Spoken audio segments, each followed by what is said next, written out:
In a time when kings bowed to idols, when altars of Baal filled the land of Israel, one man stood fearless against nations and kings. A prophet who called down fire from heaven, stopped the rain for years, and was carried away by a whirlwind into the sky. This is the story of Elijah, the fiery prophet of God. Early appearance. Elijah first bursts onto the biblical stage suddenly in 1 Kings chapter 17. He comes from Tishbe in Gilead, a rugged, unknown place. Yet he would become one of the greatest prophets of Israel. Without introduction, he confronts King Ahab, declaring, "As the Lord, the God of Israel lives, there will be neither dew nor rain in the land for the next few years, except at my word." From the very beginning, Elijah is bold, uncompromising, and deeply connected to God. The drought and God's provision. For 3.5 years, Israel suffered drought. During this time, Elijah lived in hiding. First, God sent him to the Kerith ravine, where ravens brought him bread and meat each morning and evening. Later, he stayed with a widow in Zarephath, where a miracle kept her jar of flour and jug of oil from ever running dry. When the widow's son died, Elijah prayed earnestly, and God raised the boy back to life. This was the first recorded resurrection in Scripture through Elijah. Mount Carmel, the Showdown. Elijah's most dramatic moment came on Mount Carmel. Israel was torn between worshiping Yahweh and Baal, the false god of storms and fertility. Elijah stood before 450 prophets of Baal and challenged them. The God who answers by fire, he is God. From morning until evening, Baal's prophets shouted, danced, and cut themselves, but nothing happened.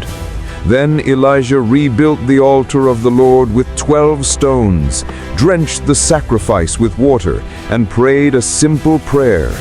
Suddenly, fire fell from heaven, consuming the sacrifice, the wood, the stones, the water, even the dust. The people fell to the ground and cried, "The Lord, He is God!" Elijah's weakness and God's whisper. After this mighty victory, Queen Jezebel swore to kill Elijah. The fearless prophet fled into the wilderness, broken and depressed. Under a broom tree he prayed, "Lord, I've had enough. Take my life." But God sent an angel with bread and water, strengthening him. Elijah journeyed to Mount Horeb, the mountain of God. There he experienced something extraordinary. A powerful wind tore through the mountains. An earthquake shook the ground. Fire blazed around him. But God was not in any of these. Finally, Elijah heard a gentle whisper, and there, in the silence, God revealed His presence. Legacy and miracles. Elijah continued his mission. He anointed Elisha as his successor. He condemned King Ahab for stealing Naboth's vineyard. He prophesied the downfall of wicked kings. Elijah was not just a prophet of judgment, but also a vessel of miracles, compassion, and divine power. The fiery departure. Perhaps the most mysterious moment in his life was his departure. Elijah and Elisha walked together by the Jordan River. Suddenly, a chariot of fire and horses of fire appeared, and Elijah was taken up to heaven in a whirlwind. He never saw death. To this day, Elijah is remembered as the prophet who ascended alive. Elijah in later scripture. Centuries later, the prophet Malachi foretold that Elijah would return before the great day of the Lord.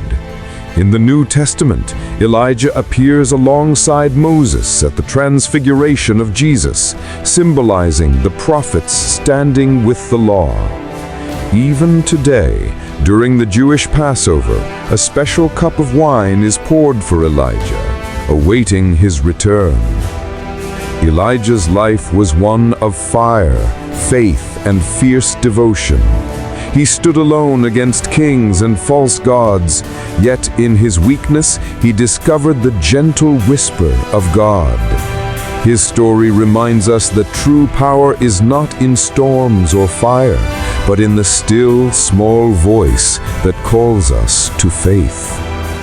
Elijah, the fiery prophet who never died, but lives forever as a witness to the power of God.